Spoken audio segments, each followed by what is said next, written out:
Salut, une petite vidéo tranquillou, voilà, c'est la vidéo du vendredi, peut-être qu'il y en aura une ce week-end aussi de vidéos, ce serait bien sympa. Souvent le week-end, je vous sors des vidéos un peu plus, on va dire PC portable ou accessoires PC, etc.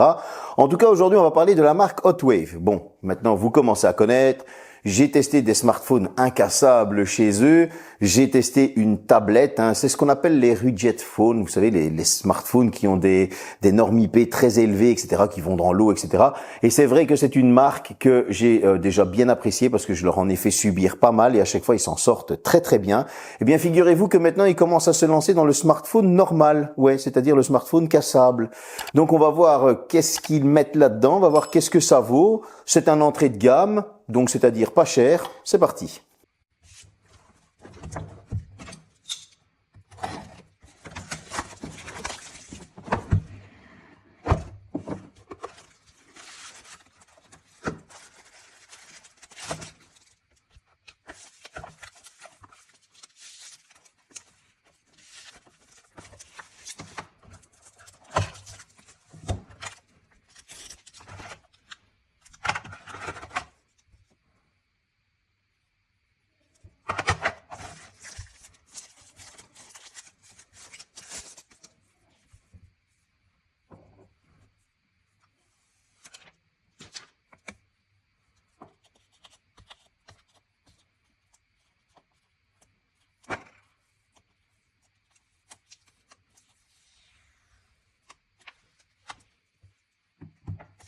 Petit déballage, on va dire complet. Cette fois-ci, c'est un smartphone cassable, comme je le disais. Son appellation Hotwave Note 13. Ouais, un petit peu comme l'autre marque chinoise qui utilise les mots Note. Vous savez, Note 11, 10, 12, 13, Pro, etc.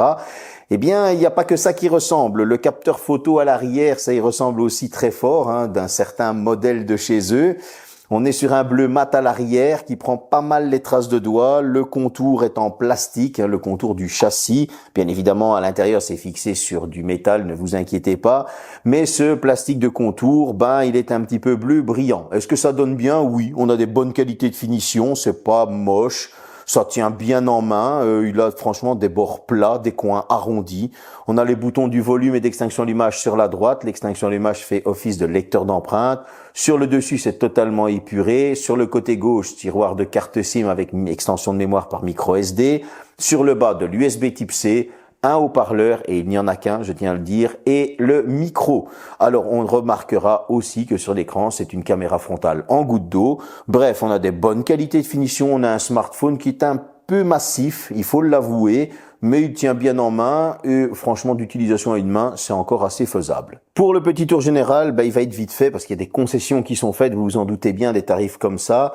On va retrouver tout simplement du Bluetooth 5.0, du Wi-Fi 5. Ça, c'est déjà deux concessions qui sont faites. On aura de l'Android 13 avec 2 ans de mise à jour. Donc, on va passer à 14 et puis, on a encore 1 an de mise à jour sécurité. C'est un petit peu, mais on est quand même sur des tarifs en dessous des 150 €. Je tiens à le préciser. Et puis, voilà, il y aura pas de NFC. Donc, voilà, pas mal de concessions sont faites. Au niveau du petit haut-parleur, il fait son taf, mais je vous conseille de ne pas monter le volume au-delà des 80% parce qu'après ça devient très criard, mais il est assez puissant, ça il faut l'avouer aussi. Donc voilà, je veux dire, on sait vers quoi on se dirige tout de suite, il n'y a pas de surprise de ce côté-là, si on rajoute en plus la concession de la goutte d'eau, etc., etc.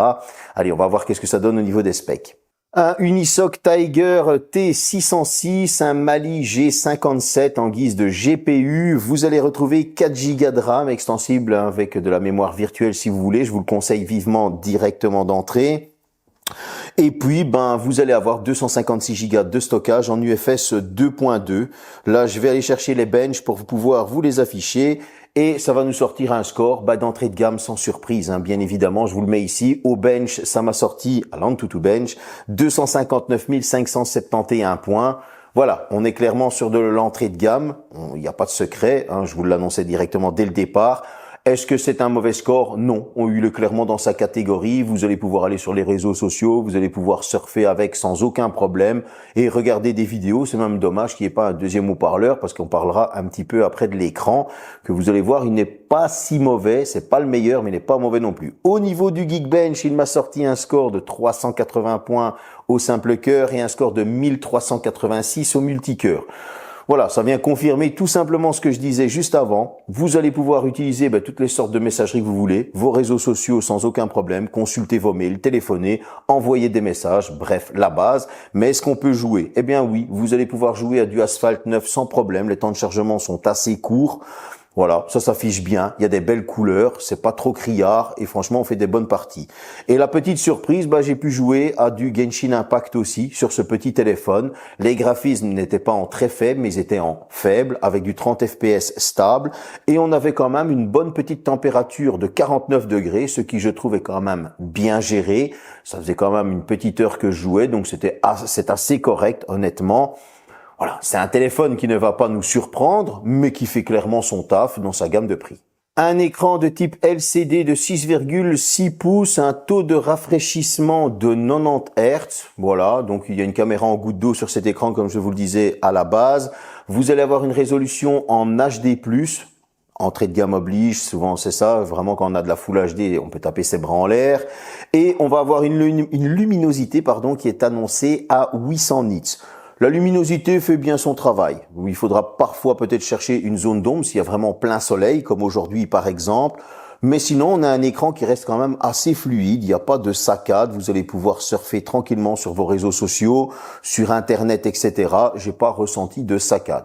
Peut-être que par moment, la lumière bleue est un petit peu trop présente et donc du coup, on a vraiment cette sensation de forte luminosité. Je vous conseille d'aller juste dans la partie écran et de baisser un petit peu soit la luminosité, soit de rajouter, d'augmenter un petit peu le contraste ou les couleurs. Vous pouvez le faire manuellement sans problème.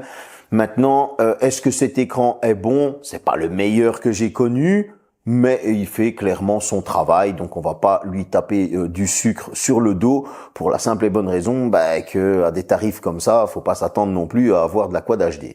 Au niveau de la communication, pas de 5G, nous sommes sur de la 4G et j'ai remarqué qu'on avait un réseau qui était assez stable et souvent avec peu de coupures là où il y avait de la 4G qui était disponible tout simplement. Donc je peux vous dire que par exemple chez moi sur l'iPhone 15 Pro Max, il y a 2 barres de 4G.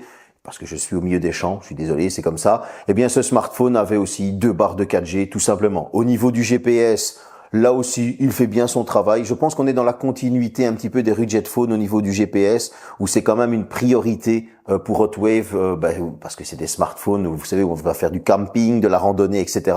Et donc, du coup, les GPS, franchement, sont quand même assez précis. Au niveau des communications, là aussi, pas trop de coupures, il n'y avait pas de voix métallique ou de voix robotisée, comme on entend souvent. Cependant, et oui, un seul haut-parleur oblige, eh bien là, on entend assez bien les bruits environnants. Donc la personne au bout du fil m'a dit, oui, j'entends pas mal la circulation autour de toi. Voilà, comme ça, vous êtes mis au courant pour ce qui est communication, réseau, etc. On va voir un petit peu la partie photo. Bon, on va retrouver, et j'ai pas beaucoup d'infos là-dessus, un capteur à l'arrière de 50 mégapixels et un capteur auxiliaire où j'ai aucun renseignement. Et quand je dis aucun, c'est que j'ai vraiment fouillé et il y a rien.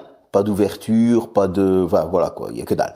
Et à l'avant, dans la petite goutte d'eau, on va retrouver un 16 mégapixels. Voilà, c'est tout ce que j'ai trouvé comme info, donc c'est-à-dire pas grand-chose. C'est clair qu'il faut s'attendre à ce genre de renseignements lorsqu'on voit qu'une marque lance quelque chose de nouveau. Et en plus de ça, elle n'est pas super connue, donc voilà, il faut pas s'attendre non plus à des miracles. Et il faut pas s'attendre non plus à des miracles du côté de la photo. Alors, c'est capable de filmer jusqu'en 1080p 30 fps.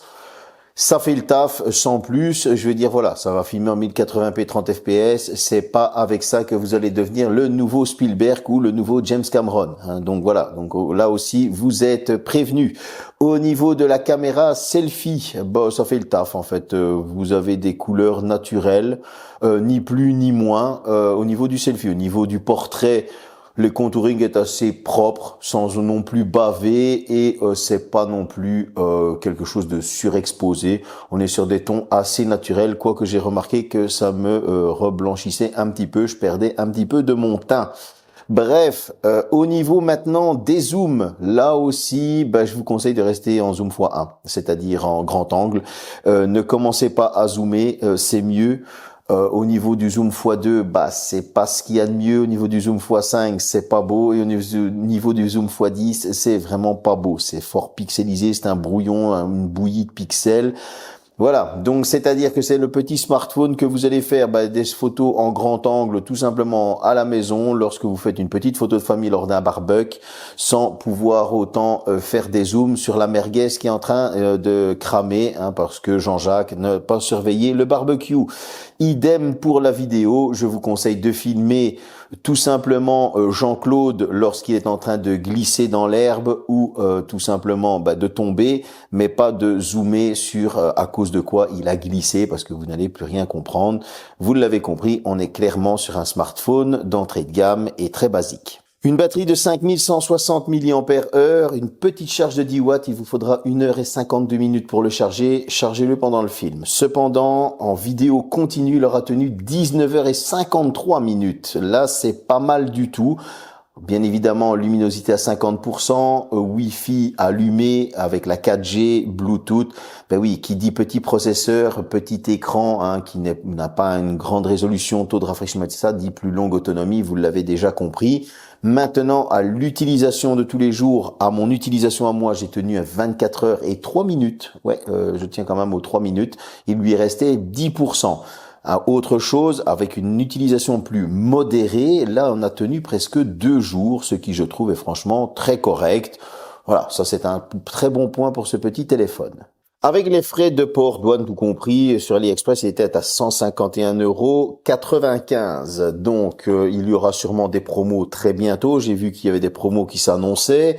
Si je le trouve moins cher, je vous mets le lien dans le descriptif. S'il y a un code promo, je vous mets le lien dans le descriptif. Qu'est-ce que j'ai pensé? On est sur un téléphone d'entrée de gamme et donc du coup, il y a des concessions qui sont faites. Cependant, il y a des défauts que moi je relève, comme par exemple ce deuxième micro qui manque et ce deuxième haut-parleur. Ça, je veux dire, c'est 2 défauts qui devraient à l'heure actuelle être gommés. Pourquoi? Parce que si t'as pas la prise jack, il faut au moins le deuxième haut-parleur pour dire d'avoir un meilleur son. Et le troisième petit défaut, c'est ce capteur auxiliaire qui sert carrément à rien. J'aurais préféré avoir un petit capteur macro ou même un petit capteur ultra grand angle, tout simplement, pour avoir une meilleure photo. Alors la photo, elle est basique. Vous allez me dire, c'est un entrée de gamme et donc du coup, il faut pas s'attendre à grand-chose. On a une excellente autonomie, on a franchement une bonne 4G, un bon GPS, ça, y a rien à dire. L'écran fait bien son taf. Bref, vous l'avez compris, c'est un smartphone d'entrée de gamme qui coche les cases de base, tout simplement. On sait vers qui ça va se retourner. Je veux dire, voilà, il y a des personnes qui n'ont pas envie de dépenser de l'argent, des personnes qui ont besoin d'autonomie, des personnes qui n'ont pas envie d'avoir un smartphone ultra haut de gamme, etc. Maintenant, attention que dans cette catégorie-là, la concurrence est rude et il y a des marques comme Xiaomi, Motorola, etc. qui vont vous proposer parfois un peu mieux pour un peu moins cher. Et là, c'est le seul petit souci, parce que l'autonomie, c'est bien, mais ça n'excuse pas tout. J'espère que cette petite vidéo vous a plu. En tout cas, vous êtes de plus en plus nombreux sur mes différents réseaux sociaux, ça fait super plaisir. Salut!